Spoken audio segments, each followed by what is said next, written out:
Maatsuyker Island Lighthouse was the last Australian lighthouse still being officially operated by lightkeepers. A second, smaller and automated lighthouse was installed in 1996, but it is unclear whether volunteers are going to continue to work the lights on Maatsuyker Island. The lighthouse is located near the southwest tip of Maatsuyker Island, probably because its main function originally would have been to warn ships approaching from the west and being blown in an easterly direction by the prevailing westerly winds of the Roaring Forties.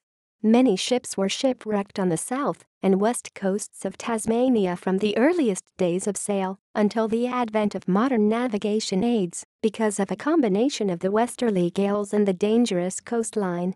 In 1891 the lighthouse was completed, and until today it remains Australia's most southerly lighthouse. A first-order Fresnel lens made by Chance Brothers was used in the lantern and is still operational. From the inauguration until the installation of the automated light, the lighthouse was manned by a small staff of lighthouse keepers, who constituted the total population of the island.